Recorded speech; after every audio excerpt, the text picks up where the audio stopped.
He was standing outside a quiet house in California when she said it. "You're never going to be enough for me, Bora." That was the last thing Evelyn told him before she walked away. If you've ever been underestimated, stay till the end of this story. Bora wasn't rich. He wasn't flashy. He worked as a caregiver, taking care of an elderly woman named Mrs. Han.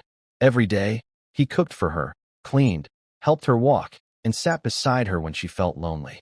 At night, when the house got quiet, Evelyn would call. "You're still there?" she'd ask, annoyed. "Yes, she needs me," Bora would reply softly. "She needs you? What about me?" Evelyn loved luxury, expensive dinners, designer bags, the kind of life Bora simply couldn't afford. Still, he tried. He saved what little he had, took her out when he could, held her close when she felt stressed. One evening, after a long day, she showed up at the house unannounced. "You smell like medicine and old furniture," she said, wrinkling her nose. Bora tried to laugh it off. He reached for her hand, pulling her close. "Just give me time, Evelyn. I'll build something better for us." She pulled away. "I'm tired of waiting." That night, she left. No fight, no tears, just silence. And Bora stayed. Days turned into weeks, weeks into months. He focused on one thing, taking care of Mrs. Han. He read to her, cooked her favorite meals, sat with her through long, quiet afternoons. She had no family, no children, no one who visited. One evening, as the sun dipped behind the California hills, she looked at him and said, "Bora, why are you still here?" He smiled gently. "Because you need me." She held his hand tightly. "No, you stay because you have a good heart." A few weeks later, her health declined. On her final night, she called him closer. I have no children, no one no one to to leave leave anything she to. whispered. "But I found something better, someone who cared when no one else did." Bora shook his head. "You don't have to." "I want to," she interrupted softly. Tears filled his eyes as she continued. "I'm leaving half of everything I own to you." Bora froze. He wasn't ready for what came next. And if you think this is where the story ends, it's just getting started. After her passing, everything changed. With the assets she left behind, Bora didn't waste a single opportunity. He invested wisely, learned fast, failed a few times, but never stopped. Years passed. The quiet caregiver became the owner of a growing company. But here's where it gets interesting. One afternoon, a woman walked into his office building. It was Evelyn. Life hadn't gone the way she planned. The luxury she chased? Gone.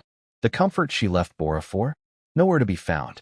She was working as a receptionist in Bora's company, without even knowing it was his. That same day, another woman walked in, a simple customer asking questions about the business. Evelyn looked her up and down. "If you're not here to buy anything serious, don't waste our time," she said coldly. The customer looked uncomfortable.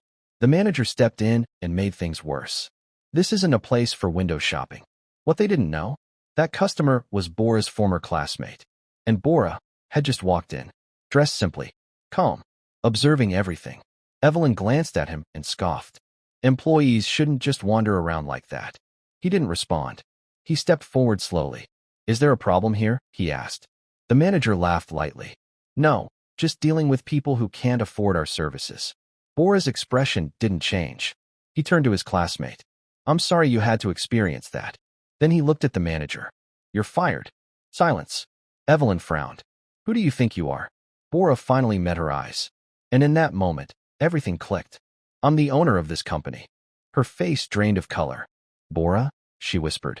The same man she once left now owned everything around her. She stepped forward, her voice shaking. "I didn't know. I made a mistake, please." Bora raised his hand gently. "No, you made a choice." The room felt heavy. He turned back to his classmate. "Would you like to work here? As the company manager?" She hesitated, then nodded. "I'd love to." Bora smiled. "Welcome to the team." Evelyn stood there, frozen, realizing too late what she had lost. Some people leave you when you have nothing, but life has a way of bringing them back when you have everything. If this story moved you, don't forget to like the video, subscribe, and share your thoughts in the comments. Because sometimes, the best revenge isn't getting even. It's becoming someone they can never reach again.